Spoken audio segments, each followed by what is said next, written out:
Morning, everybody. It's 8:44 on Monday morning, the 13th of June.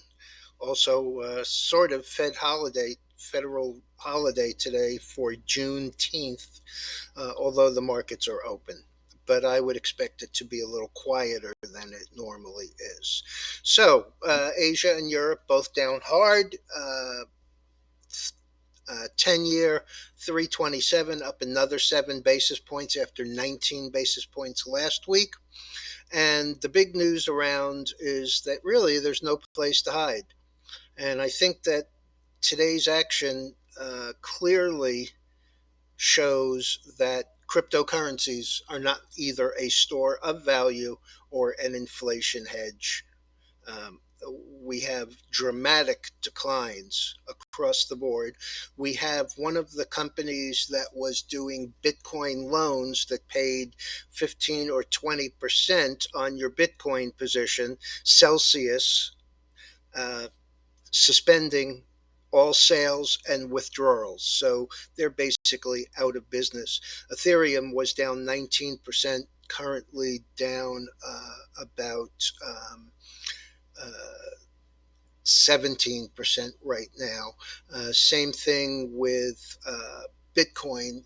Bitcoin is down 4,700. To give you an idea of that, that breaks the lows that we have been putting in the last week or so, as I mentioned in last night's letter.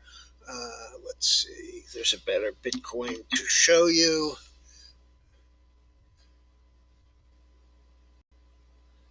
And now we have closed the gap I was talking about for the last 2 weeks between 24 635 and 26080. Today's low is 23,400. So that this little gap in here is now closed, and we are approaching the 200-week moving average, and we have put in a series of blow off top, lower high, consolidation, still lower high. This looks a great deal like the long term bond chart that I've been using for the last year. With all of the lower highs, we have Ethereum. So Bitcoin is down 16.7%. And let's take a look, go back another one and see where Ethereum is. Ethereum is down bigger than Bitcoin, down 25.2%. Same situation. This is a little bit stranger looking chart because Ethereum as a futures has not had the kind of life that Bitcoin has. It was 2 years after Bitcoin that Ethereum actually started trading. But as you see, it's the same thing. Made a high, broke to the downside. This move was, let's see, 4,500 down to 2159. So broke by half, rallied up, tried to break out. So high, lower high, lower high, now another lower low. I think that Ethereum is probably going to be a survivor because its blockchain, which is where its value is actually already being used both for the transaction of business and more specifically as a place where the NFTs are actually built on the Ethereum blockchain. Bonds are down about a point and a half.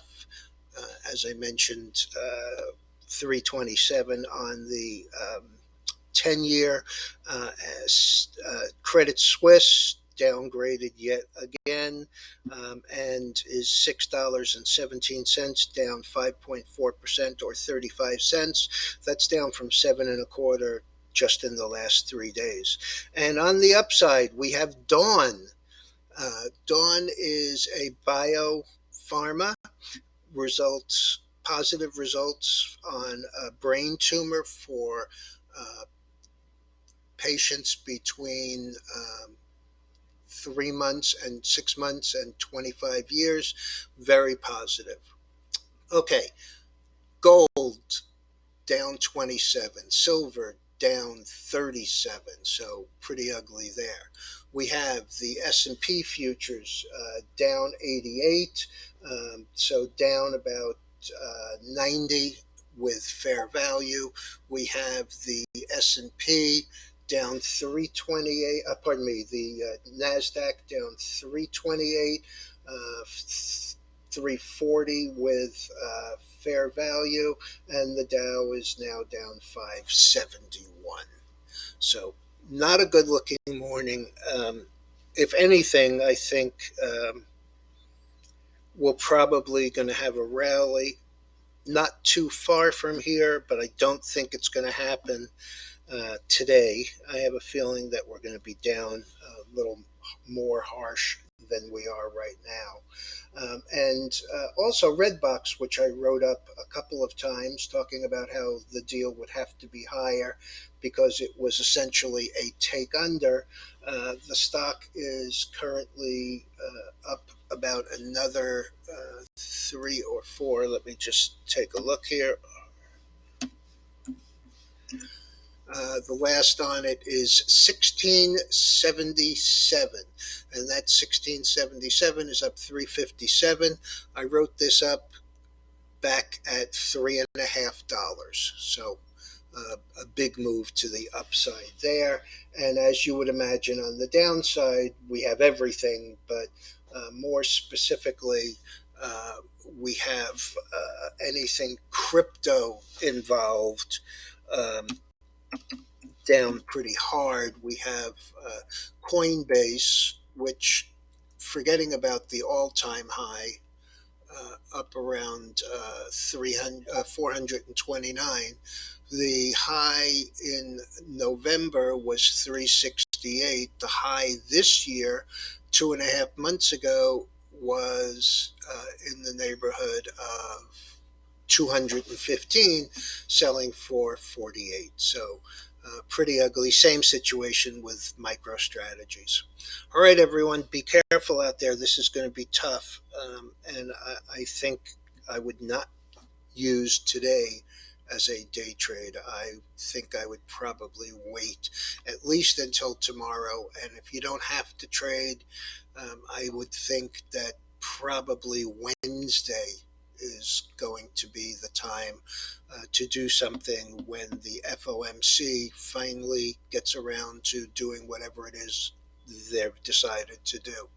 Probably not enough. All right, everyone. I'll be back later.